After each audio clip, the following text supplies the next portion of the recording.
Hai, halo cuy, baik lagi bareng Mimin. Sebelumnya, kita tuh udah ngebahas alur cerita komik Biar 10 isu 1. Dan sekarang, kita bakal lanjut ke isu 2-nya cuy. Buat kalian yang suka konten seperti ini, jangan lupa like dan subscribe cuy, biar Mimin makin semangat bikin konten berikutnya. Oke cuy, tanpa basa-basi lagi, langsung aja kita gas ke pembahasannya. Let's go cuy.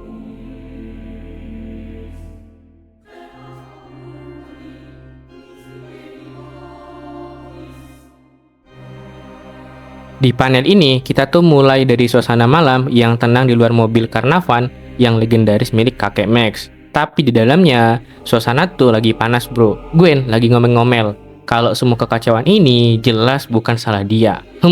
Mungkin salah kita jadi WNI. Emang pejabat bangsa. Gwen menganggap Ben itu sepupu yang masih kekanak-kanakan dan cengeng karena main kabur gitu aja. Gwen lagi meyakinkan dirinya kalau kaburnya Ben itu bukan masalah dia. Tapi tiba-tiba perhatian Gwen tuh teralihkan sesuatu nih. Ternyata Gwen nemuin tombol rahasia di dinding mobil karnavan. Dia tuh bingung cuy. Dan penasaran sejak kapan kakek Max mengupgrade mobil tua ini. Begitu si Gwen neken tombolnya, tiba-tiba cuy ada panel rahasia kebuka. Muncullah layar monitor canggih dengan berbagai data di dalamnya. Wow, keren banget cuy. Gwen tuh cuma tersenyum sambil bergumam. Gwen menyadari kalau kakek Max menyimpan rahasia besar di dalam mobil ini. Sementara itu, di tengah hutan, Ben lagi ngalamin mimpi buruk cuy. Tiba-tiba tubuh Ben berubah menjadi wujud heat blast yang membara. Tapi Ben nggak bisa mengendalikannya. Ben panik banget dan berteriak ketakutan. Ben tuh bingung cuy.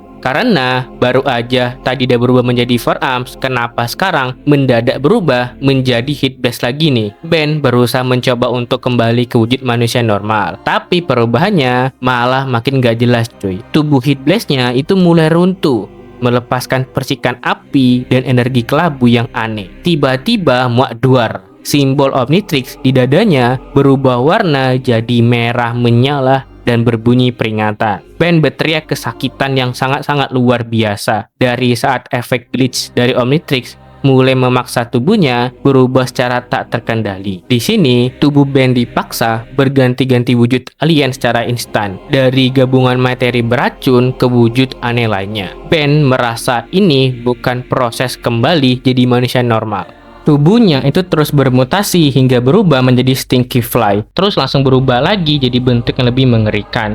Ben merasa kesakitan karena perubahan yang gak jelas ini. Perubahan yang cepat itu akhirnya berhenti di wujud Sticky Fly. Ben cuma bisa memohon agar rasa sakitnya berhenti. Akhirnya, efek Omnitrix itu perlahan memudar, menampilkan wajah Ben kecil yang menangis ketakutan di balik topeng aliennya. Ben kembali ke wujud manusia normal. Dia tuh jatuh berlutut, napasnya terengah-engah, memegangi Omnitrix di tangannya sambil meminta tolong. Ben yang meringkuk sendirian di tengah kegelapan hutan rimba. Dengan lirih, Ben berkata, dia ingin pulang ke rumah.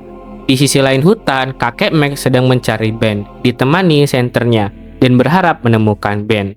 Kakek Max tiba-tiba sampai ke suatu tempat nih coy, yang ternyata itu tuh pangkalan militer rahasia yang dijaga sangat ketat oleh tentara. Kakek Max langsung dikepung oleh pasukan tentara bersenjata lengkap. Tapi bukannya panik, dia tuh malah santai cuy, mengangkat tangan dan minta dipertemukan sama ketua tentara ini. Akhirnya kakek Max dibawa masuk ke dalam fasilitas militer. Dua prajurit ini kebingungan karena kakek Max punya pas ID berakses khusus. Siapa sih sebenarnya kakek tua ini? Kakek Max dipindahkan ke ruangan interogasi dan bertemu dengan komandan pangkalan, Kolonel Rozum. Komandan pangkalan itu mencoba menginterogasi kakek Max. Tapi kakek Max dengan santainya berakting pura-pura jadi orang biasa yang lagi nyasar pas lagi camping. Walaupun kakek Max pura-pura nyasar, si komandan ini nggak percaya cuy. Mungkin komandan punya trust issue. Ternyata komandan tuh tahu kalau kakek Max bukan orang sembarangan dan punya latar belakang yang sangat misterius. Komandan merasa ini hal serius. Komandan ini mendesak kakek Max untuk jujur, tapi kakek Max tetap cosplay menjadi kakek tua yang lagi camping.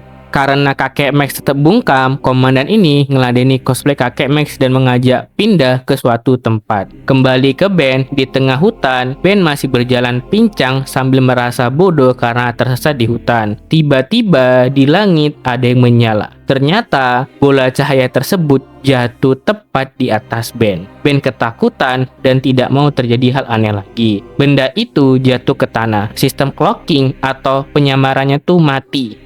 Dan gelembung pelindung itu mulai pecah.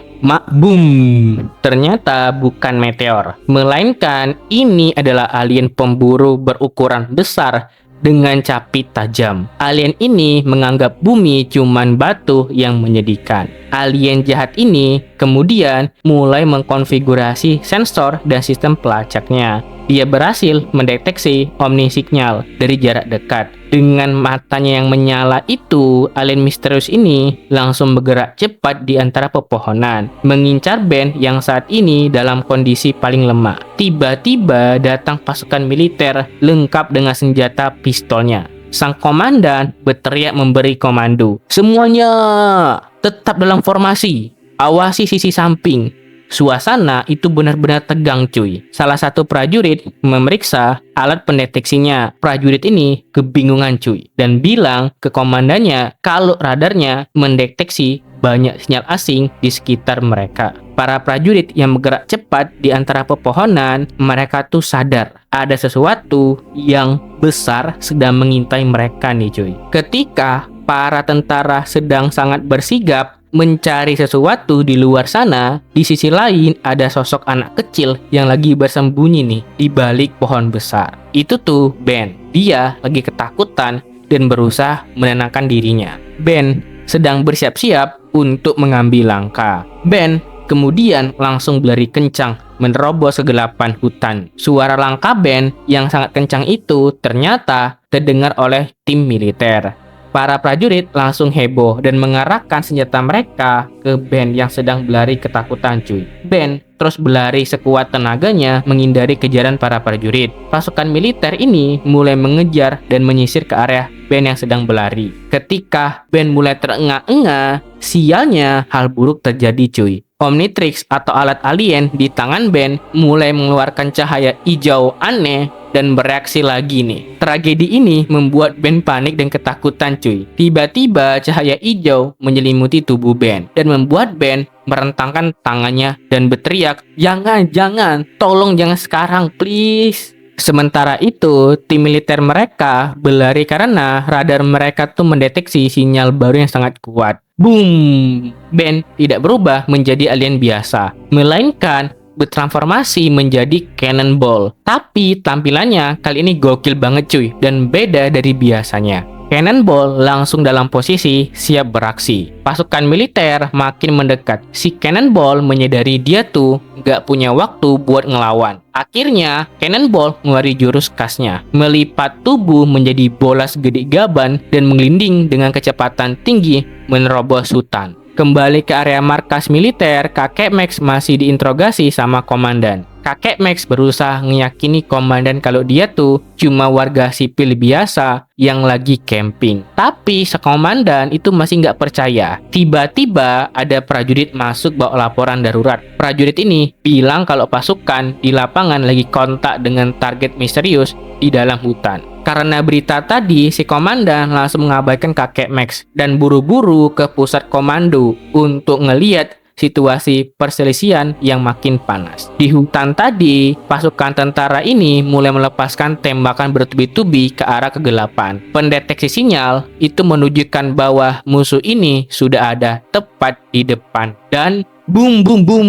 Ternyata sosok yang mereka lawan ternyata bukan Ben, melainkan si alien predator dengan capit tajam dan 4 kaki mirip kepiting. Senjata api para tentara nggak mempan cuy. Alien ini malah ngeremehin tembakan mereka dan nganggep serangan ini cuma mainan belakang. Alien itu langsung ngamuk. Dia tuh melompat dan membantai pasukan militer dalam sekejap. Adegan di halaman ini sangat brutal banget cuy.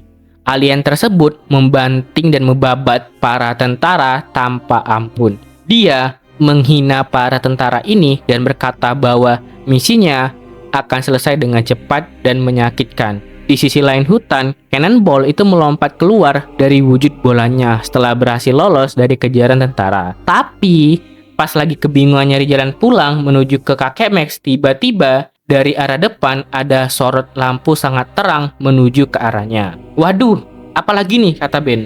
Ternyata cahaya itu adalah mobil RV The Rush Bucket milik kakek Max yang melaju kencang. Cannonball yang kaget cuma bisa teriak sambil lari menghindar. Di balik mobil itu, ternyata pengemudinya itu Gwen. Gwen yang nggak sadar kalau monster bulat itu adalah Ben, malah makin menginjak gas pedal dan berteriak, nggak akan ada alien aneh yang boleh menginvasi planet ini selama ada aku. Gwen berniat menabrak Cannonball. Komik pun bersambung di isu berikutnya. Nah, itu dia cuy, pembahasan alur cerita komik Absolute Ben isu 2. Menurut kalian, gimana cara Ben meyakinkan Gwen kalau itu dia? Dan gimana cara mereka mengalahkan alien mekanis raksasa tadi? Tulis pendapat kalian di kolom komentar. Jangan lupa like dan subscribe. Sampai jumpa di video berikutnya. Dadah, see you cuy.